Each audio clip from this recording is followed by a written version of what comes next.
So today is an extraordinary day because it's the appearance of Madhvacharya. It's also the Rambijaya Utsava, and also we have 12 verses. So what should I do? Just read the English for the first 11? Yeah, you can read the English for all of them except for this one here. Okay.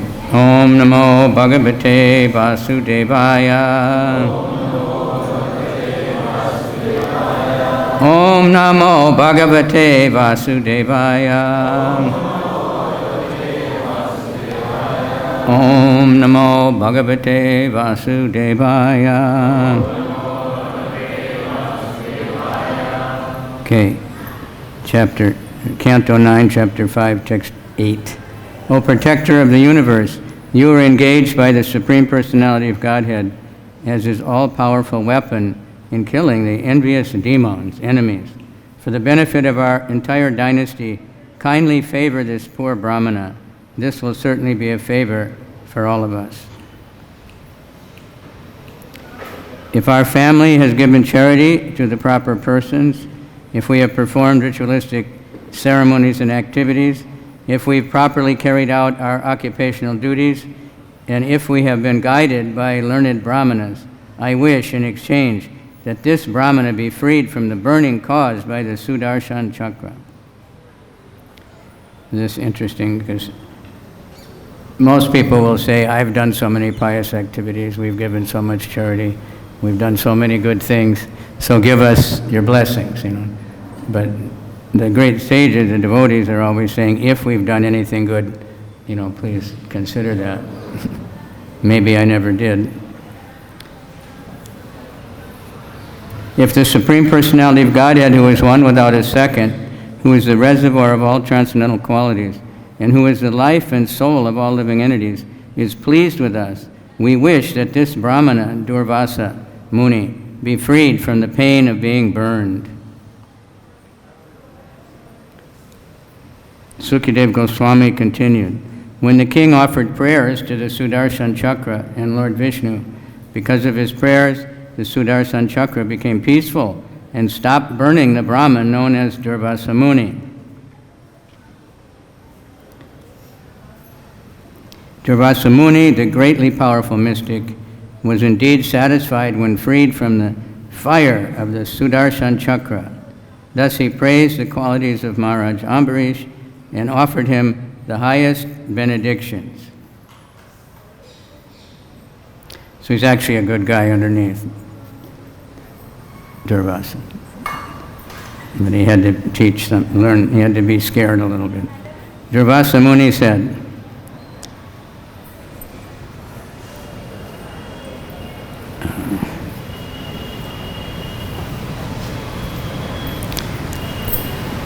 my dear King, today I've experienced the greatness of devotees of the Supreme Personality of Godhead. For although I have committed an offense, you have prayed for my good fortune. For those who have achieved the Supreme Personality of Godhead, the Master of the pure devotees, what is impossible to do is the question. What is impossible to do, and what is impossible to give up? In other words, you can do anything and you can give up anything, if you get the personality of Godhead. What is impossible for the servants of the Lord? By the very hearing of his holy name, one is purified. O King, overlooking my offenses, you have saved my life. Thus I am very much obliged to you because you are so merciful. Expecting the return of Durvasa Muni, the king had not taken his food. The king had not taken food. Therefore, when the sage returned, the king fell at his feet, pleasing him in all respects, and fed him sumptuously. Thus the king respectfully received Durvasa Muni, who after eating varieties of palatable food was so satisfied that with great affection he requested the king to eat also. Please take your meal. Durvasa Muni said, I'm very pleased with you, my dear king. At first I thought of you as an ordinary human being and accepted your hospitality, but later I could not understand by my own intelligence that you are the most exalted devotee of the Lord. Therefore, simply by seeing you, touching your feet, and talking with you, I have been pleased and have become obliged to you. So that's this one, right? Prito asmi anugrihito asmi tava bhagavatasya vai darshana sparshanalapaya atit yenatma medasa pritosmi anugrihitosmi tava bhagavatasya vai darshana sparshanalapaya atit yen atma medasa. Word for word. Prita, very much satisfied. Asmi, I am. Anugrihita, very much favored. Asmi, I am. Tava, your.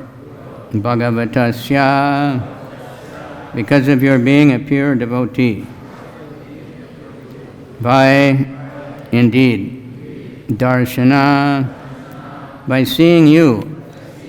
Sparshana, and touching your feet. Alapai, by talking with you. Atityena, by your hospitality. Atmamedasa, by my own intelligence. I'm very pleased with you, my dear king. At first I thought of you as an ordinary human being and accepted your hospitality, but later I could understand by my own intelligence that you are the most exalted devotee of the Lord.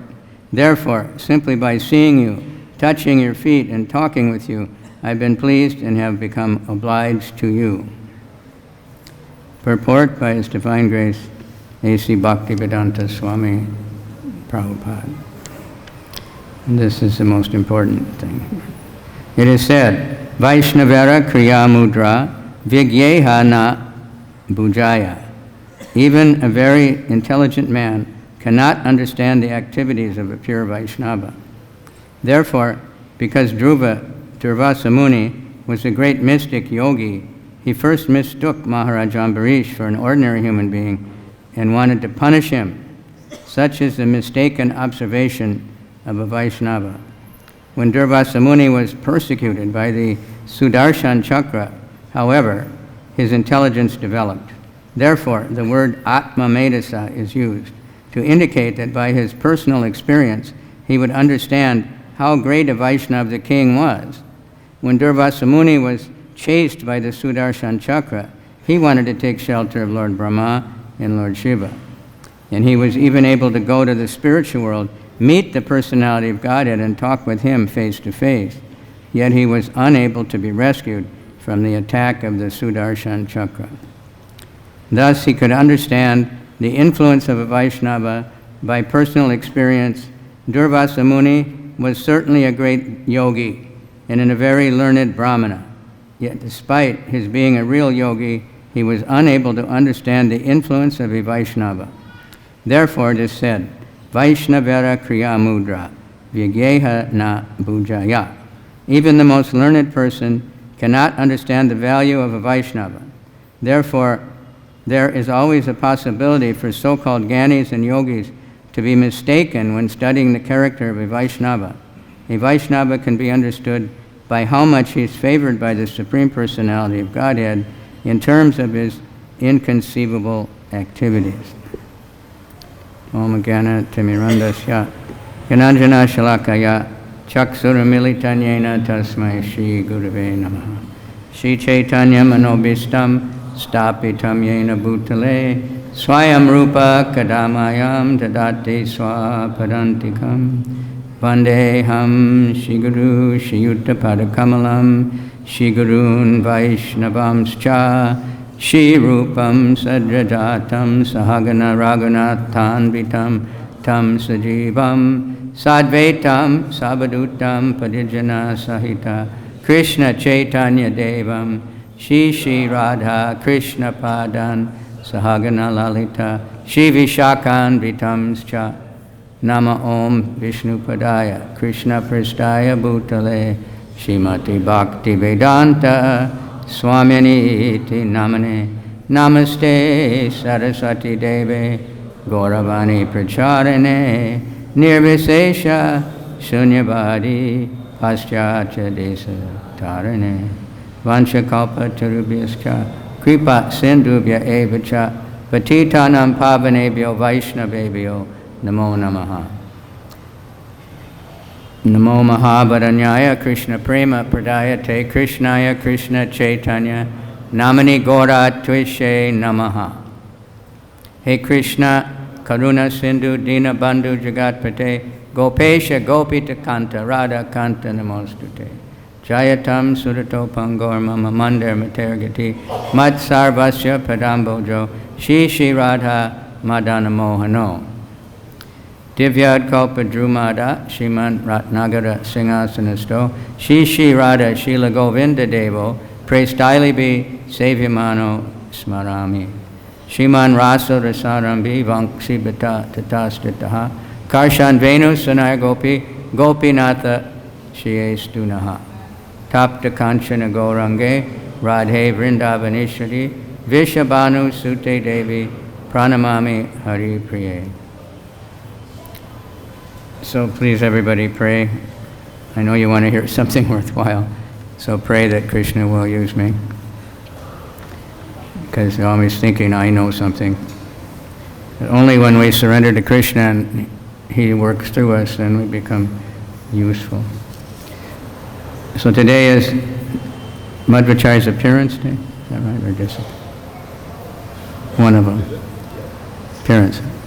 So now all of us are being chased by the Sudarshan Chakra, actually, in the form of death. Krishna is Mityu Sarvasyaham, I am death. But He's also eternal life. I saw one little cartoon. The Father Time was standing with an open coffin. The guy's running on one of those treadmill things. And every time, he gets tired and he looks back and there's the coffin. So we're all like that. Death is waiting. But for the devotees, Bhagavatam says that for every rising and setting of the sun, another day passes and we get closer to death. Except for the devotees who are always engaged in hearing the glories of the Lord, because they don't actually die. You leave the body. So Maharaj Ambarish was not afraid at all, and he didn't try to defend himself, but Krishna took care of him. And then Durvasa learned his lesson. Durvasa is quite a character. He's somehow partial Lord Shiva, he gets the anger really easy. But if someone pleases him, like Kunti did, and even Duryodhana did, they serve him really nicely, which is very hard. He's so demanding every detail and doesn't let people sleep, like even a queen and king for days. Just keep doing cooking, and he'll demand a big feast, and then he'll go out, come back at midnight and demand a big feast.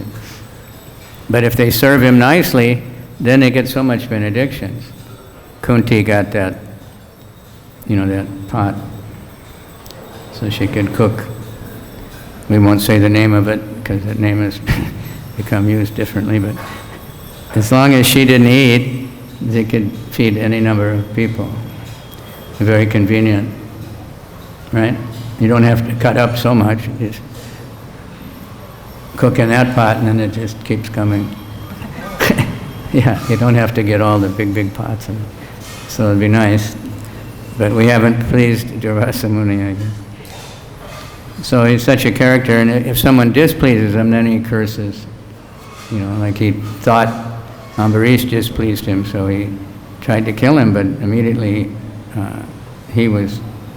Ambarish was protected, and then Durvasa was chased all over the universe. So the lesson mainly is we can't judge a devotee. We have to be very careful. Better to, like I was just reading about my role model, Ramachandra Puri. You know, everybody knows Ramachandra Puri. So there's an injunction, you should not praise too much or criticize too much. But he completely ignored the praise and he only criticized. But the actual injunction is you should praise and you shouldn't criticize. But he had it backwards, so nobody liked him. He became more and more miserable. Mayavadi even tried to chastise his guru and Lord Chaitanya and everything. So that's to teach us, you know, be careful. We can't judge a devotee. We don't know what's going on. We all have so many defects externally, so we have to look for the service. That's what Krishna sees, the service we do. And that's the essence of our sampradaya.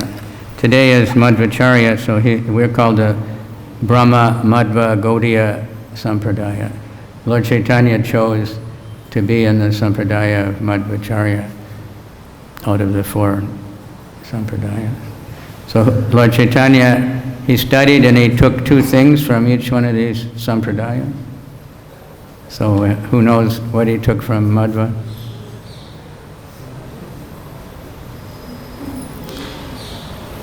You go on the Navadvip Parikrama. Defeating Mayavadis. And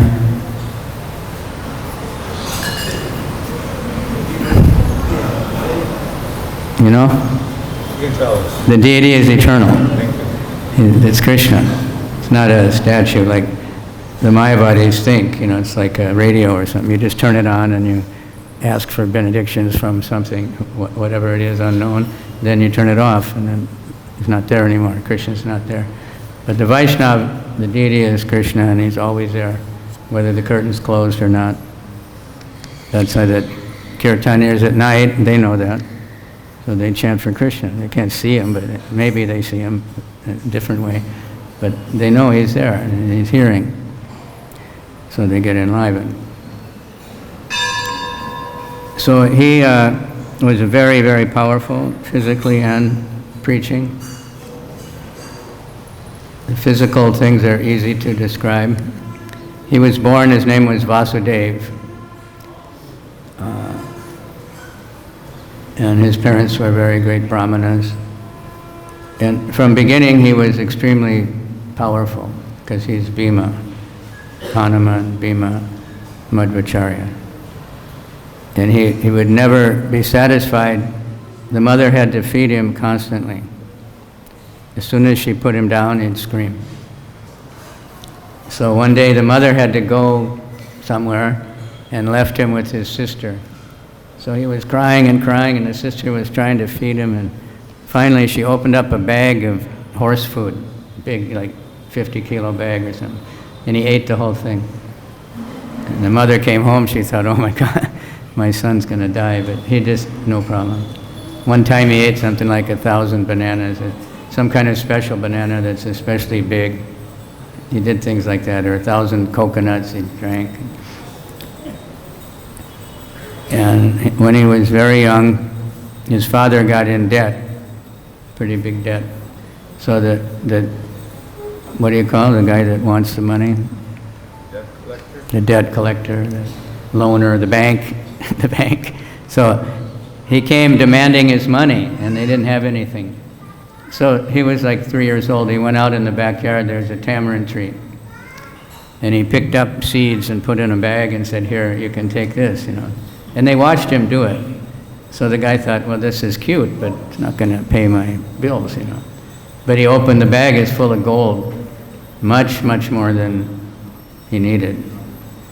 And as far as I know, he didn't pay back the difference, but kept it, as banks do, you know.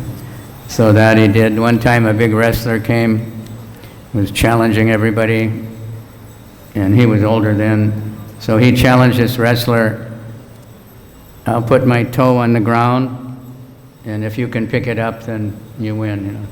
And the guy tried and tried with one. He thought, man, it was easy, you know. And he tried 2 hands, and he almost passed out, couldn't move it.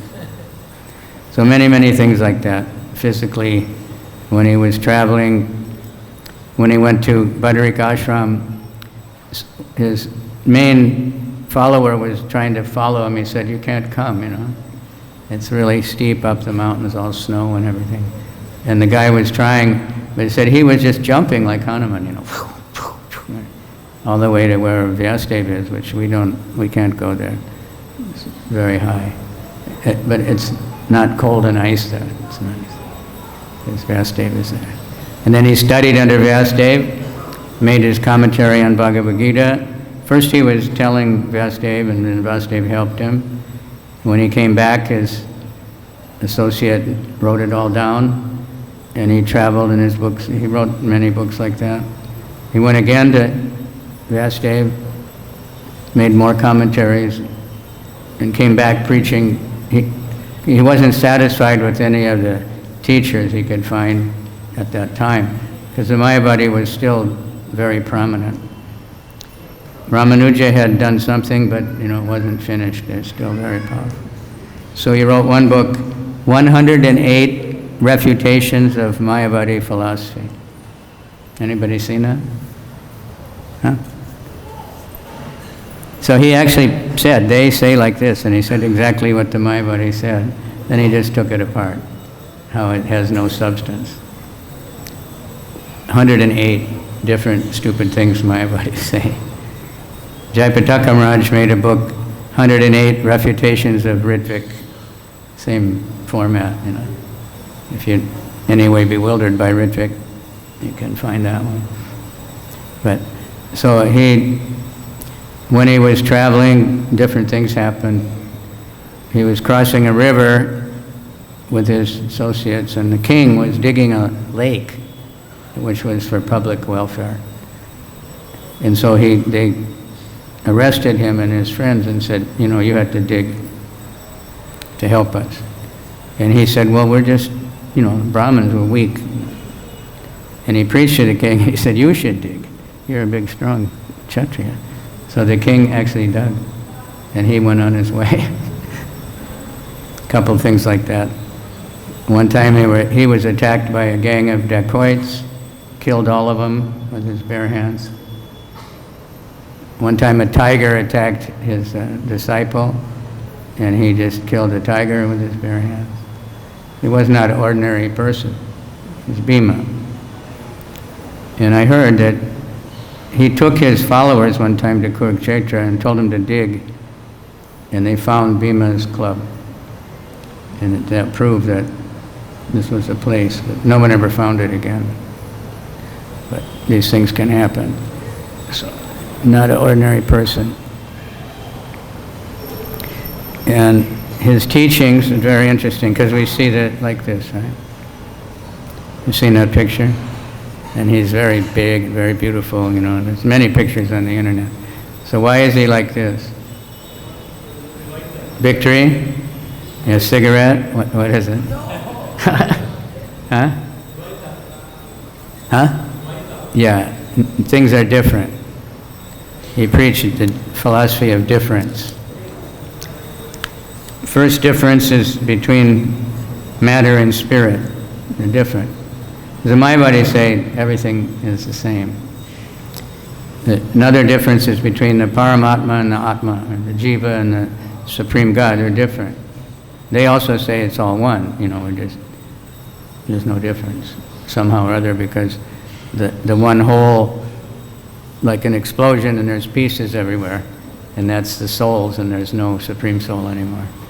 Something like that. It doesn't make any sense. There's difference between different material elements, right? Like wood and iron, plastic and cotton and silk. You can go on and on. They're different. You can't say everything's the same. They're all made out of bhumi, rapo, alo, vayu, but they're different. And they all have different uses and different sizes and shapes. And there's also difference between the soul and material things. It's not all one, that we're just the same. That's his 5 differences. And I was reading different things about his philosophy, but it's so much is exactly what Prabhupada gave us. Don't have to go over everything, because we're in that sampradaya. The commentaries of all the acharyas, talking to Smarahari yesterday, he's going to give some talk, and he's got all these commentaries from our acharya, Baladev Vijayabhusan, and they're all the same. But the grammar is different, the sentence structure is different, because, of course, most of them were writing in Sanskrit in the first place. So then when it gets translated, you have the translator's language, to deal with. But the teachings are there's no difference, exactly the same. So we are indebted. It's quite amazing that, at least for me, maybe some of you are qualified, but to be in such a family, right, of our predecessor acharyas. When I was a child, like high school, I was thinking, why am I in this family? I'm so superior to this family. I don't know how I got here. I thought they made a mistake in the hospital, give me the wrong parents. But now it's different. What am I doing here? How did I get in? How did Prabhupada be so merciful that he would pick us up, from such degradation and keep us in spite of always criticizing devotees and always, trying to enjoy the material world.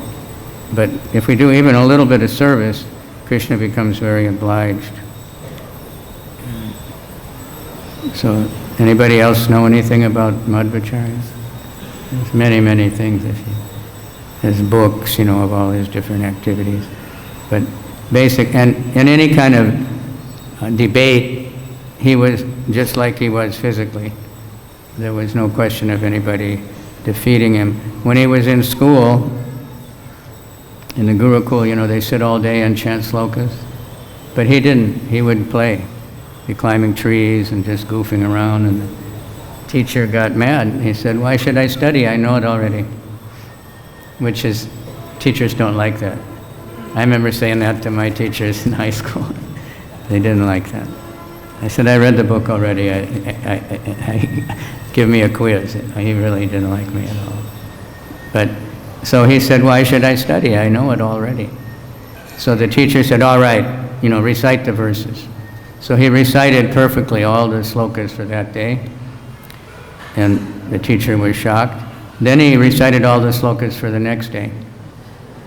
So the teacher left him alone after that.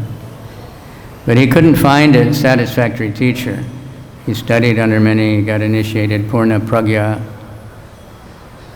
But he wasn't satisfied with the teacher. There's always a little bit Mayavadi still hanging around. So he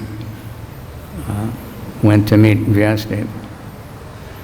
Now we can meet Vyasadeva also by Prabhupada's grace, by reading Srimad Bhagavatam. Right? Anybody read it? Shruti read how many times? 10 years, 8 times. In 10 years, 10 times you said? 8 times. 8 times, the whole Bhagavatam. So if you want any questions, he can tell you. Right? You remember anything? I don't remember all of it. Well, you would if somebody asked you, you'd remember. Super Soul will give it. That's the thing. The more we hear, even though it's like searching on the internet, if you put in the right words, you get what you want. So if somebody asks you the right question, even things you haven't thought of for many years, that somehow, Prabhupada told, I think, Tamal Krishna, that at some point, you'll remember every lecture you ever heard and everything. If you continue serving in a humble state of mind, without false ego and without expecting anything in return and all those things, and just keep hearing and hearing and hearing, then it's all stored up. And all the nonsense we've heard is also stored up, and that keeps coming out. So we need to pour more and more nectar in. So one easy nectar is the Ramayana. Today is also what? Huh? What is it? Huh? Huh? Oh, really? That's not in the calendar. It's more important than Ram Vijay Utsava. Huh? It is very important. Prabhupada wanted very much. Who was here at the installation? Anybody? A few were here. So I was here, and Prabhupada had all, because the local people at the time, they didn't think that the Mlechas and Yavanas were real brahmanas. So if the devotees did all the installation, they wouldn't accept that the deities are installed. So Prabhupada had all these local people come. And they did, like for 3 days, so much stuff, you know. And Prabhupada would come sometimes.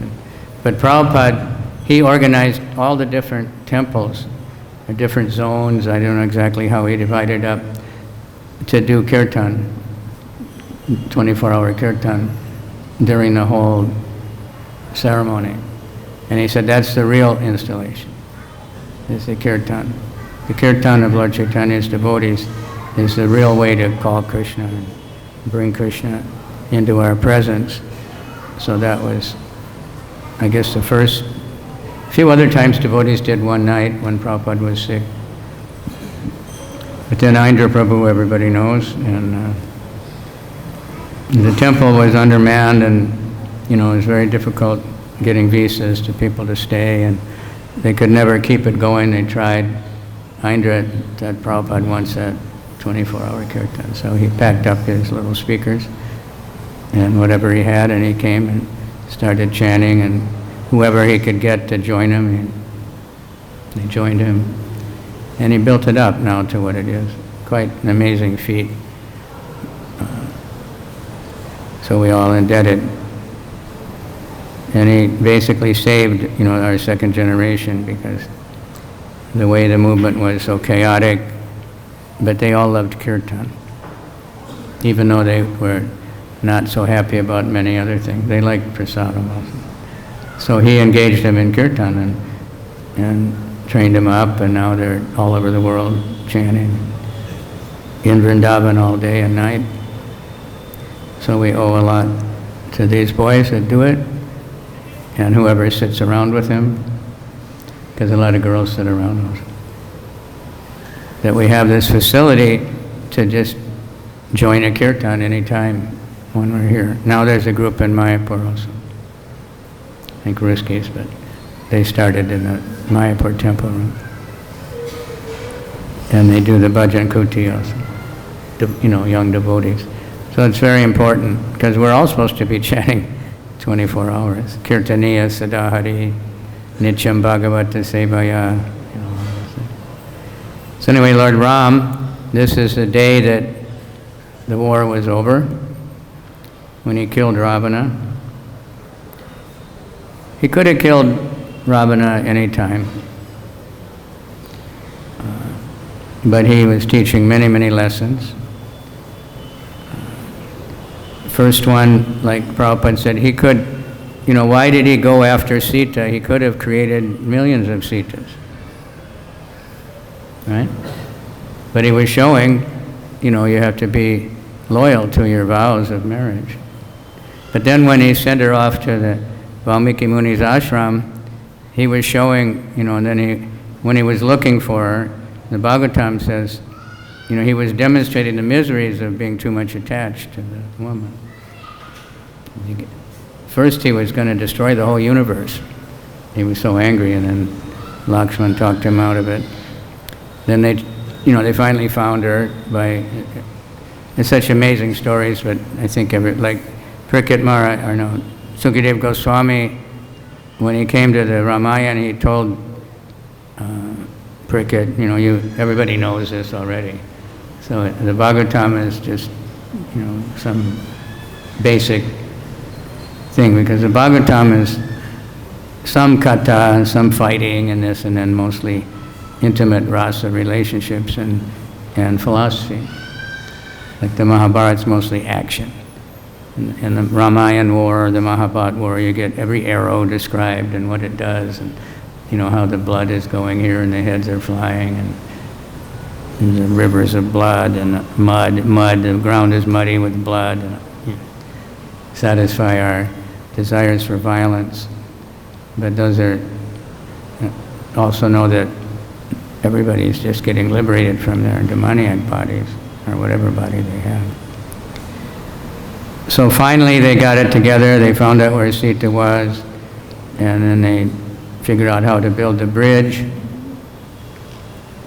by floating stones, and these big stones, the monkeys were bringing like mountain tops. And Hanuman tried to bring Govardhan, but then I think a voice came and said, no, they have enough already, you don't have to bring this. And this one is necessary for future incarnations. So he left it.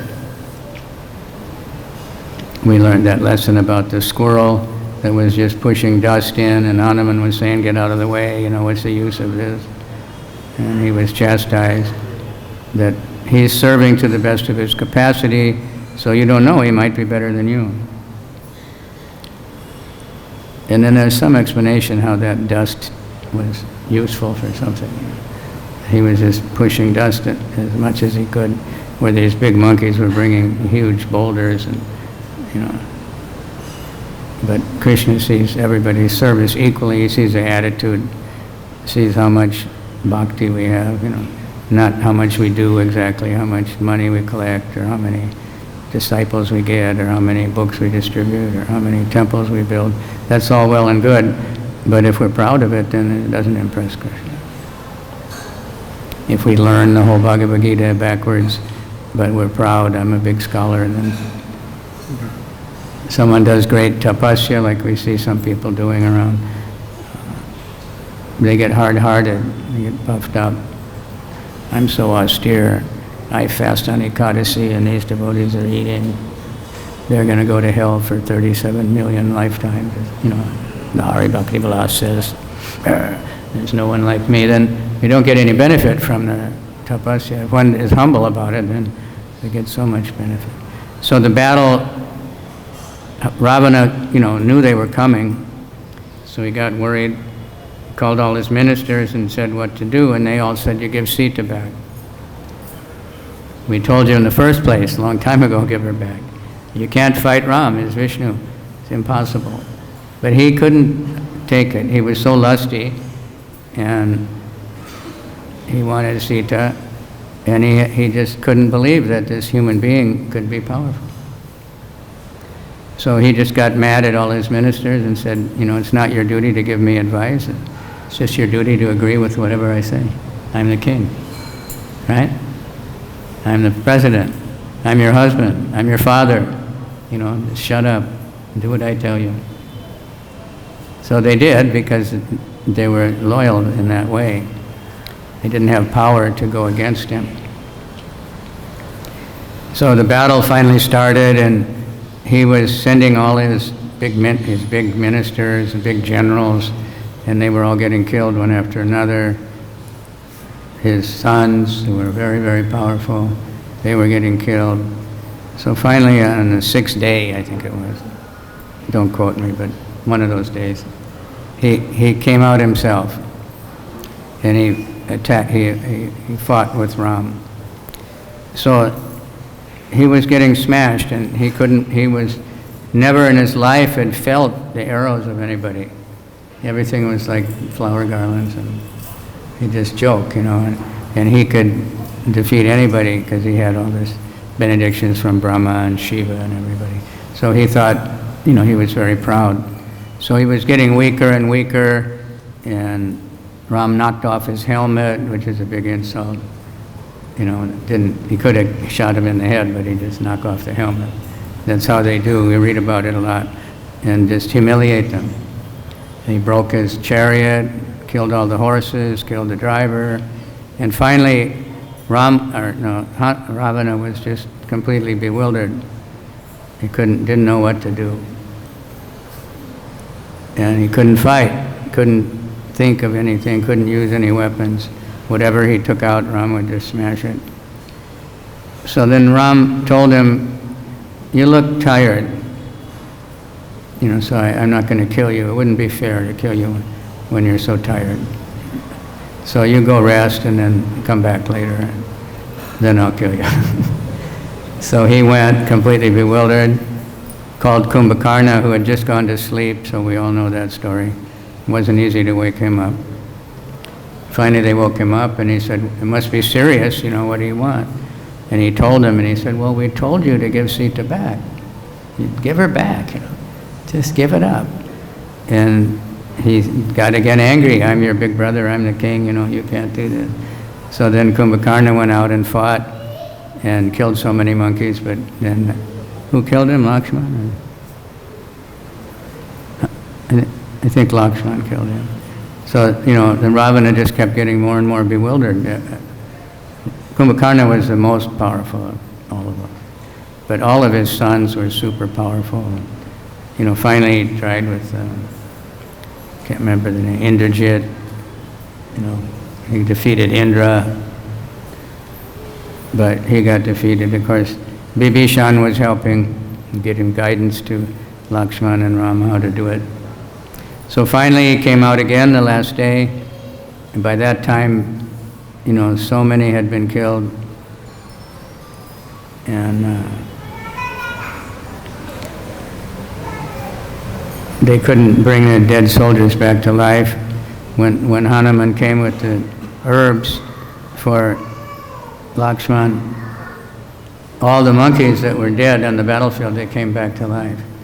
But there were no Rakshasas, because Ravana, being a clever general, every night he threw all the dead bodies in the ocean.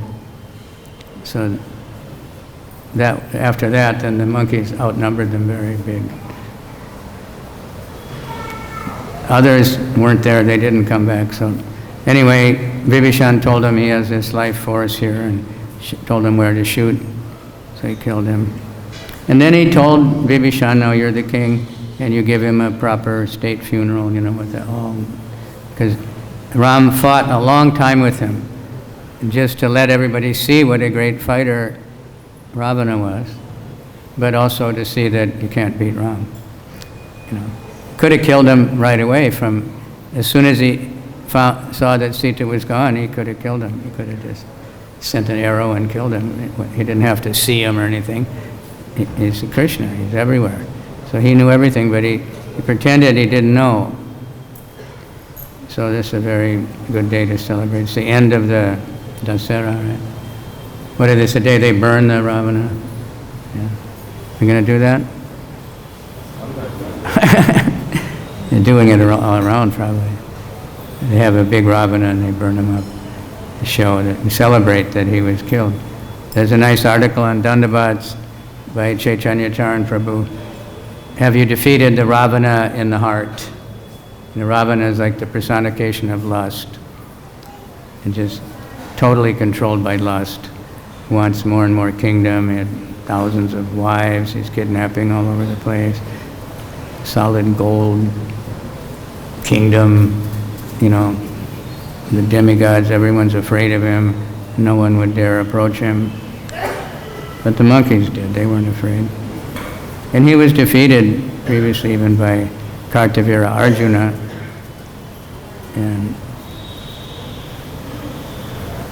And by some monkey one time also just wrapped him up in his tail and knocked him all over the place. But then he did more tapasya and got more power and got more puffed up. Because he couldn't accept that anybody's more powerful than Shiva and Brahma. And that Ramachandra is a man. The demons always get tricked. Like Durga killed that, what's the name of that buffalo demon? Huh? Mahishasura, yeah. So he had a benediction, he couldn't be killed by any man. And he figured no woman's going to fight, But from this, down the road, we see that Durga is not exactly the typical Vedic wife, Is she? But, 10 arms and all these weapons and killing all these demons. Not your ordinary Vedic wife. But people are saying now in India, which has the most wife abuse and woman abuse, rape, they say anyway, they're worshiping a woman. Doesn't make sense. That they should, supposed to honor all women, supposed to honor all men, supposed to honor everybody. But, so then the demigods called her to, because she's not a man, and she could kill this guy. Otherwise, he's so powerful. So they get these benedictions. It requires great tapasya. But the demons are so lusty that they will do this, thousands of years of intense tapasya that we couldn't do for 5 minutes, and get all this power and then misuse it. Devotees also get empowered, but they get empowered to inspire people to chant the holy name and come to the temple and read the books. You get empowered. Devotees get great powers. I'm going to go to New York because it's so spectacular to see these brahmacharis there giving out these 7 books at a time, to all kinds of people. I was there in the subway tunnel. It's the longest one, and they say this is the worst spot. It's a really long subway tunnel. I don't remember the names of the stations, but huh? No, it's another one. Just a long tunnel underground, And there's nothing there. There's no entrances, and just connecting 2 stations. And people are just running like anything and full of anxiety. And one woman came by, and she had a couple kids, and she got all excited. She said, hi, Haribo, And the boy told me she lives in a homeless shelter, and she took the 7 books. Somehow she had money. They get some money, but they can't afford to get a house, Because to get a house, you have to have a lot of money, and you have to have a job. So they know the money doesn't have much value, but she knew this was valuable. And she was so happy to see the devotee. Their children are all happy, So this is the power of Srimad Bhagavatam and Srila Prabhupada's books, that we all want to, become empowered. Like here, so many books are being distributed every day. I can't figure out when they say this book table, that book table, where are they? I see the one back there, and then in the museum, and they say Gaurnitai, and this one, Balaram, and then Radhakunda's party, and all these dynamos, and then Devi Shakti's shop, everywhere you look. In Tirupati, everywhere you look, there's book tables. And people are walking away with bags of books and boxes of Bhagavad-Gitas and everything. So many guests just taking the books, because they just fixed it, that this is what's going to save the world. We're not going to save the world but we should be good examples, but, by not having plastic bags or something, that's nice, but until people change their consciousness, because they're always coming up with some new kind of pollution.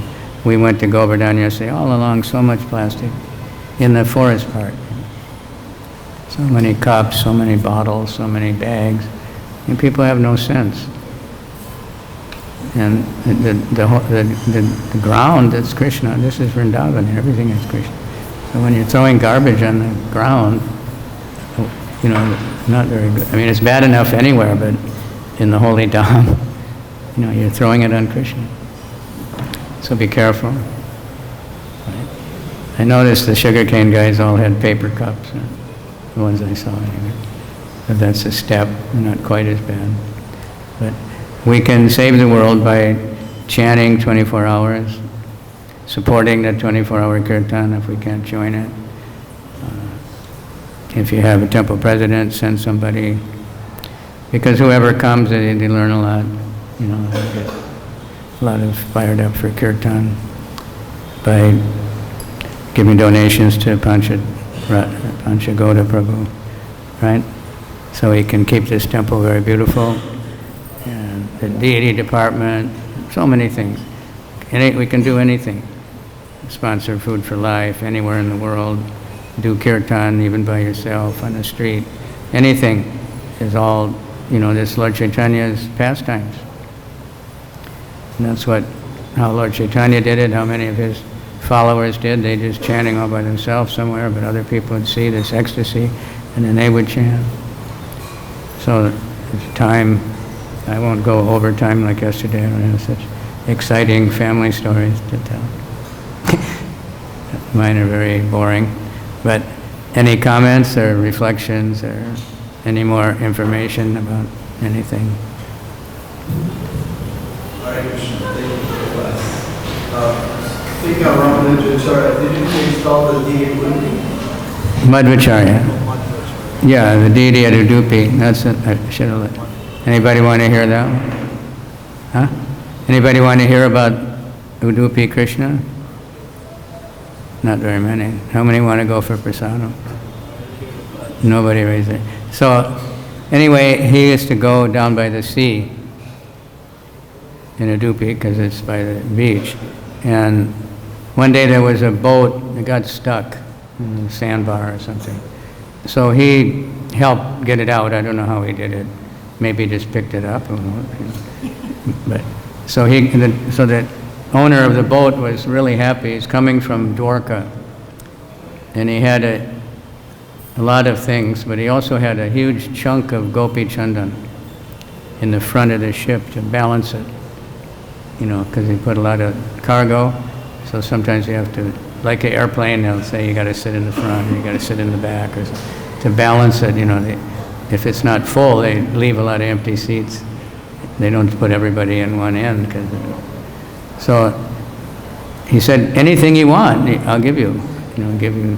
He had many times, kings offered him so much money. He said, no, I don't, just leave me alone. So he said, I just want that gopi chandan. And they didn't know how he even knew he had it, I guess. So the boatmen were trying to carry this gopi chandan off the boat, but they couldn't lift it. So Ramanuja picked it up by himself. Maybe at first they dropped it and it broke open, and there's a deity inside, not a big deity. And nobody could pick up the deity. Then Ramanuja, or Madhvacharya, picked up the deity and installed with great pomp he taught this incredible standard of deity worship. They still have there.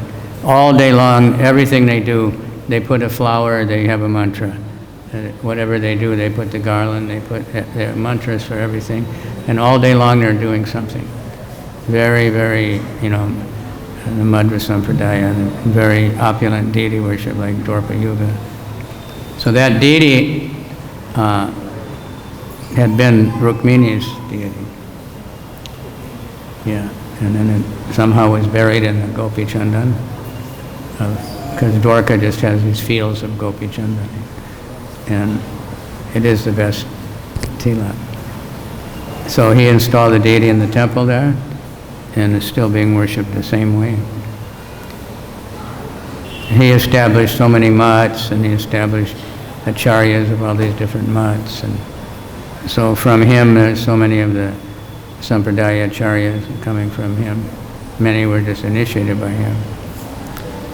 I've never seen that deity, but he faces backwards, right? Because there was one Sudra devotee wanted to see the deity, and he couldn't go in the temple, so he turned around, and the window opened or something. So now everybody can see him from outside. So he taught the deity as Krishna, the deity is eternal. That's its two main teaching. Because the Mayavadis, we know they don't accept that. It's just we don't want to say what they think. They always say, I heard one Mayavadi speaker, and they always get down to this punchline. It's not God, it's just the spirit. And you are spirit. And then they finish, and everybody's, it's me. It's me speaking Bhagavad-Gita. I always thought of it. That's what I thought, No, why doesn't anybody recognize me? And it's Krishna speaking. So when we read the Bhagavad-Gita and we're reading out loud and it says, give it to me, the Mayavadis think that it means me. But it's Krishna speaking, and he really is speaking, and he's the Supreme Lord, and the deity really is Krishna, so whatever offer we give the deity is Krishna.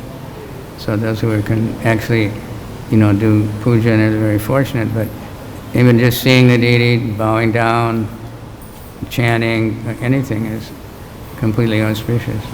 And very much we get the blessings of Lord Chaitanya. We don't have to worry to get blessings of Durvas Muni. We have to try to escape from the curse of Sudarshan by serving devotees. And then Sudarshan will cool down. We won't be afraid of death anymore. We won't be running from death. We can running towards Krishna. Most people are running from death. They're scared. So they jump off buildings sometimes. They shoot themselves. Somehow they really see death coming and they can't face it. But devotees are running to Krishna. You have that goal in mind. We're trying to get to Krishna. We're chanting because it connects us. The beads connect us to the Goloka. Jai. Srimad Bhagavatam ki jai.